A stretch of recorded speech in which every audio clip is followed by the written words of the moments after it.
नमस्कार मित्रांनो, लग्नाची बेडी या मालिकेच्या 8 ऑगस्टच्या भागात आपल्याला पाहायला मिळणार आहे. कृष्णाला राघवसोबत शॉपिंगसाठी जायचं असतं, त्यामुळे ती रेडी होत असते. तर त्यावेळी राघव तेथे येऊन तिला म्हणतो, किती वेळ लागतो तुला रेडी व्हायला? इतक्या वेळात मी स्वतः 10 वेळा चेंज करून रेडी झालो असतो. तर कृष्णा त्याला म्हणते, तुमचं काय असतं, एक शर्ट पॅन्ट घातली की रेडी? आमच्या बायकांचं तसं नसतं ना, आम्हाला टॉप टू बॉटम सगळं करेक्ट करावं लागतं. बाल बनवायचे, नंतर मेकअप पण हर एक पार्टचा वेगवेगळा असतो. म्हणजे डोळ्याचा वेगळा, ओठाचा वेगळा, गालाचा वेगळा. राघव तिला म्हणतो, बास कळालं. आधीच लेट झालाय, आता तू रेडी कशी झालीस याची प्रोसिजर जर समजावत बसलीस तर आणखी लेट होईल. ऑलरेडी मला शॉपिंगला जायचा अजिबात मूड नाहीये. तर कृष्णा त्याला म्हणते, बंदर क्या जाने अदरक का स्वाद. राघव तिला म्हणतो, तू मला बंदर म्हणालीस? कृष्णा त्याला म्हणते, नाही, आपण तर बंदरला तुझी उपमा दिली. राघव तिला म्हणतो, यू आर इम्पॉसिबल. तर कृष्णा लगेच त्याला म्हणते, आता इथे उभं राहून चिडचिड करण्यात कोण वेळ घालवतोय, चल आपल्याला उशीर होतोय. ते दोघे रूमच्या बाहेर येतात तर मधू त्यांच्यावर लक्ष ठेवूनच असते. ती लगेच शकुंतलाला फोन करून सांगते, राघव आणि कृष्णा आत्ताच घरातून निघालेत. शकुंतला म्हणते, हे आम्हाला सांगण्यापेक्षा तुम्ही त्यांचा पाठलाग करा. ती कृष्णा जर खरंच सिंधू असेल तर तिच्या आत्याला भेटायला हॉस्पिटलमध्ये नक्की जाईल. पण आम्हाला तर हे सगळं विचित्रच वाटतंय. ती कृष्णा मध्ये 4 दिवस कुठे गायब होते ते अजून काही आपल्याला समजलेलं नाहीये. गायब काय होते, तिच्या जागी पिंकी मॅडम काय येतात, मग तुमचा तो राघू कृष्णा आणि सिंधूची DNA टेस्ट काय करतो, या सगळ्याचा परस्पर काही संबंध तर नसेल ना? मधू म्हणते, ते तर आणखी मला माहीत नाही, पण थोड्या वेळात आपल्याला सगळं काही कळेल. खरं तर हा प्लॅन खूप रिस्की आहे, आपण पकडलो गेलो तर याची मधूला भीती वाटत असते. तर शकुंतला म्हणते, तुमच्यामध्ये जर रिस्क घेण्याची सुद्धा हिंमत नसेल तर तुमच्या त्या राघूचं कृष्णाबरोबर लग्न लावून द्या. मधू म्हणते, ते शक्य नाहीये. तर शकुंतला म्हणते, नाही ना शक्य, मग आम्ही सांगतो तसं करा. आणि ती मधूला काय आणि कसं करायचं ते सगळं सांगते. राघवला खूप भूक लागलेली असते, त्यामुळे तो कृष्णाला एका हॉटेलमध्ये घेऊन येतो. मधुराणी सुद्धा त्यांचा पाठलाग करतच त्यांच्या पाठीमागे तेथे आलेली असते. कृष्णा ते मेनू कार्ड पाहत असते, त्यावेळी राघव तिच्याकडे खूप प्रेमाने बघत असतो. तर कृष्णा त्याला विचारते, तू आपल्याकडे असा का बघतोय? मधू शकुंतलाला फोन करून सांगते, ते खरंच शॉपिंगला गेले होते आणि आता ते खाण्यासाठी एका रेस्टॉरंटमध्ये आलेले आहेत. राघव कृष्णाला म्हणतो, माझ्या प्रश्नाचं खरं खरं उत्तर देशील का? तर कृष्णा म्हणते, नाही. तर कृष्णा लगेच म्हणते, अरे लंबू, विचार ना काय विचारायचं ते, आपण एकदम खरं खरं उत्तर देऊ. राघव तिला विचारतो, तू इतके दिवस कुठे गायब होतीस? कृष्णा त्याला म्हणते, अडकली का तुझी कॅसेट पुन्हा तिथेच? आपल्या बेस्टीने तुला सगळं सांगितलं ना पिंकीने. तिला तुझी परीक्षा घ्यायची होती म्हणून आपण एक्झिट केला आणि तिने एंट्री केली. मधुराने फोन ठेवते आणि त्यांचं बोलणं व्यवस्थित ऐकते. कृष्णा त्याला म्हणते, आता आपण असं करतो की मोबाईलमध्ये रेकॉर्डिंग करून ठेवतो, म्हणजे तुला प्रश्न पडला की तू उत्तर ऐक, प्रश्न पडला की उत्तर ऐक. राघव म्हणतो, मला असं काय वाटतंय की तू आणि तुझी बेस्टी पिंकी, तुम्ही दोघी माझ्यापासून काहीतरी लपवताय. कृष्णा म्हणते, तू सांग आता, आपण कुठल्या देवाची शपथ घेऊन सांगू तुला? राघव म्हणतो, शपथ घेण्यापेक्षा जे काही खरं आहे ते सांगून मोकळी हो ना. वेटर आल्यानंतर कृष्णा ऑर्डर सांगते आणि वेटर गेल्यानंतर ती लगेच राघवला म्हणते की तुझ्यासाठी पण काहीतरी ऑर्डर कर ना. तर राघव तिला म्हणतो, आता तू ऑर्डर केलंस की मी शेअर करेल त्यातलंच. कृष्णा म्हणते, ते आपल्यासाठी आहे, आपल्याला सॉलिड भूक लागलीये. राघव म्हणतो, म्हणजे एवढी भूक लागलीये तुला? म्हणजे एवढं सगळं तू एकटीने खाणार आहेस का? कृष्णा तिथे चेअरवर उभा राहून ड्रामा करत असते. ते म्हणत असते, तुला काही प्रॉब्लेम आहे का? आपल्याला भूक लागली म्हणून आपण मागवलं. एकतर आपल्याला शॉपिंग करायची होती आणि तू इथे आपल्याला रेस्टॉरंटमध्ये घेऊन आला, आणि आता आपल्याला भूक लागलीये तर तू आपलं खाणं काढतो. तुला काही मॅनर्स वगैरे आहेत का नाही? राघव तिला समजावत असतो. तो तिला म्हणतो, मी फक्त एवढंच म्हणालो होतो की आपण शेअर करू. कृष्णा त्याला म्हणते, आपल्याला नाही आवडत शेअर करायला कोणासोबत, आपल्याला आपलं खाणं एकटीने खायला आवडतं. तुला जर पैशाचा प्रॉब्लेम असेल ना तर तू आपल्याला जो रोकडा देणार आहे त्यातून कट करून घे, पण असं कोणाचं खाणं काढणं बरोबर आहे का? राघव म्हणतो, तू इथे आल्यानंतर म्हणाली होतीस की तुला भूक नाहीये, म्हणून मी म्हणालो तू ऑलरेडी एवढं सगळं ऑर्डर केलं होतं तर आपण शेअर करू. कृष्णा म्हणते, पण लागलीये ना आता आपल्याला भूक, तू तुझं मागवून खा ना. राघव तिला खाली बसवतो आणि तिला म्हणतो, शांततेत बसून मला तुला जे काही सांगायचं आहे ते सांग. कृष्णा म्हणते, मला एकटीला खायचंय ना, तू तुझ्यासाठी काहीतरी मागव. तर राघव सुद्धा लगेच त्याची वेगळी ऑर्डर देतो.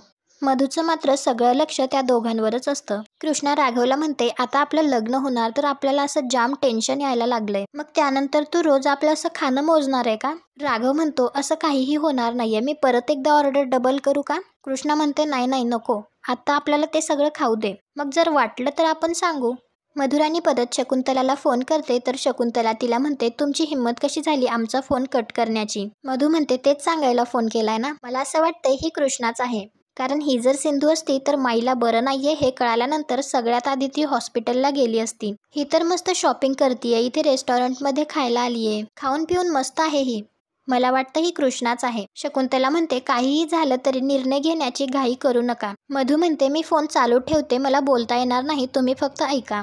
त्यानंतर राघव आणि कृष्णाची ऑर्डर आलेली असते तर कृष्णा राघवला म्हणते आपण रेस लावायची का? राघव म्हणतो आपण आधी जेवण करून घेऊ, मला खूप भूक लागलीये, त्यानंतर आपण रेस लावू.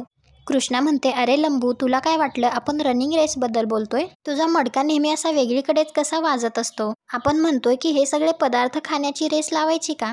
जो हे सगळे पदार्थ आधी संपवेल त्याला एक ट्रुटी फ्रुटी आईस्क्रीम. राघव म्हणतो मला खरंच खूप भूक लागलीये, मला खाऊ दे प्लीज. त्यावेळी राघवला कोणाचा तरी फोन येतो तर राघव तिला सांगतो की अर्जंट कॉल आहे, मी एवढा कॉल घेऊन येतो. राघव फोनवर बोलेपर्यंतच कृष्णा सगळं काही खाऊन संपवते. राघव आल्यानंतर पाहतो तर सगळं संपलेलं असतं. राघव आश्चर्यानेच म्हणतो सगळं संपलं? तर कृष्णा म्हणते हो. एवढ्या वेळात सगळं संपलेलं पाहून तर मधूला सुद्धा आश्चर्य वाटतं की एवढ्या लवकर कृष्णाने हे सगळं कसं खाल्लं असेल. कृष्णा म्हणते तुला सांगितलं होतं ना आपल्याला सॉलिड भूक लागलेली. राघव तिला विचारतो तुला अजून काही मागवायचं आहे का? तर कृष्णा म्हणते हो सांगितलंय आपण. राघव म्हणतो खरंच तुला हे इतकं सगळं पुरलं नाही? तर कृष्णा म्हणते नाही. तर कृष्णा हसते आणि त्याला म्हणते अरे लंबू, पोट भरलं आपलं. पण लंबू, आपण जर अजून काही मागवलं तर तुझा खिसा रिकामा होईल ना? आपल्याला तसं होऊ द्यायचं नाही कारण आपल्याला अजून शॉपिंग करायची आहे. राघव म्हणतो असं काही होणार नाही, तू उपाशी नको राहूस, मागव. कृष्णा म्हणते नाही, एवढं ठीक होतं आपल्यासाठी, आपलं पोट भरलं आता, तुला काही खायचं असेल तर मागव. राघव परत फोनवर बोलत असतो तर कृष्णा मेसेज करून विचारते शकू आत्या कशी आहे? तिला रिप्लाय येतो माहिती काढलीये, माई एकदम व्यवस्थित आहे. मधूने खोटं सांगितलं, माईंना हार्ट अटॅक आला नव्हता. हे ऐकून तर कृष्णाला खूप आनंद होतो. कृष्णा गोदामावशीला म्हणलेली असते की राघव आणि मधू मला सतत विचारतायत की 4 दिवस कुठे होतीस, मला असं वाटतंय की त्यांना माझा संशय आलाय. गोदामावशी म्हणते पिंकीताईंनी पोलीसवाल्याला एवढं सगळं सांगितलं तरी पण त्याला विश्वास बसला नाही का? कृष्णा म्हणते नाही ना, म्हणून तर टेन्शन आलंय. त्यात शकू आत्याला हार्ट अटॅक आलाय. गोदामावशी विचारते कोण शकू आत्या? तर कृष्णा सांगते माझी आत्या, मगाशी मी मधूला फोनवर बोलताना ऐकलं. आणि तिने गोदामावशीला सगळं काही सांगितलेलं असतं. त्यावेळी ती म्हणते आता काहीही झालं तरी मला शकू आत्याला बघायला हॉस्पिटलमध्ये जावंच लागेल.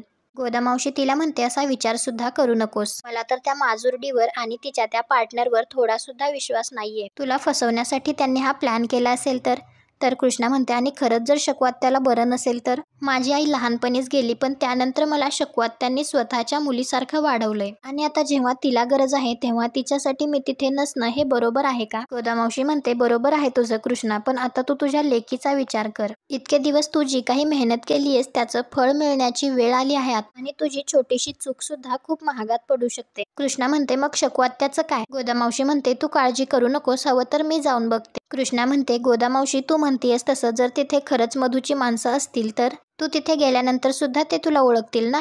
गोदामावशी म्हणते तू काळजी करू नकोस, मी स्वतः तिथे जाणार नाही, मी माझ्या माणसांना तिकडे पाठवून देईल आणि खरंच त्या तिथे भरती आहेत की नाही याची चौकशी करते. तू फक्त मला त्यांचा एक फोटो पाठवून ठेव.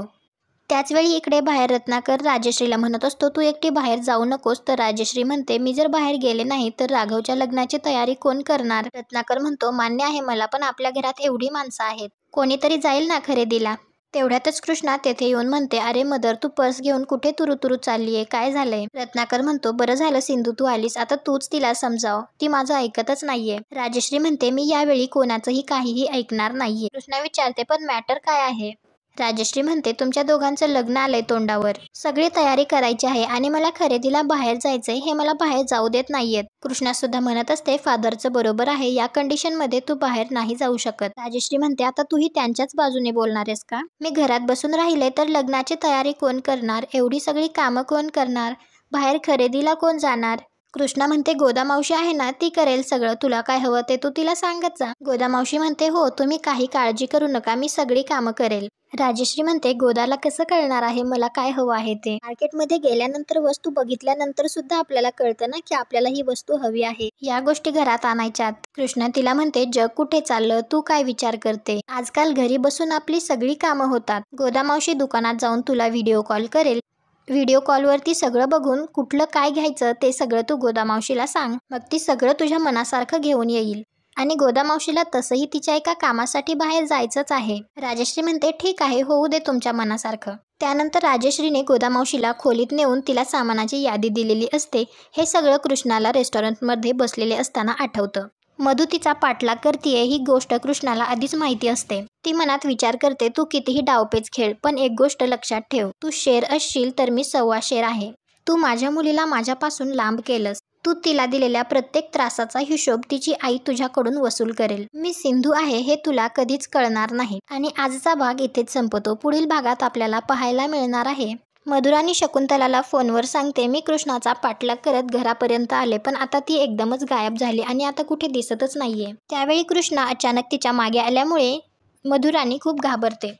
कृष्णा तिला विचारते, तू आपल्याला बघून अशी एकदम का दचकली, काय झालं? आणि कृष्णा तिच्या जोरात कानाखाली वाजवते. कृष्णा तिला म्हणते, आपण तुझ्यावर एवढा मनापासून विश्वास ठेवला आणि तू काय केलं? आपलाच विश्वासघात करते तू. आता आपण तुझ्या समोर इथे हे डील मोडतो. हे ऐकून तर मधूला धक्काच बसतो. तुम्हाला हा भाग आवडला असेल तर व्हिडिओला लाईक करा. पुढे काय होईल हे पाहण्यासाठी आपल्या मराठी मालिका या चॅनलला सबस्क्राईब करा. भेटू उद्याच्या भागात.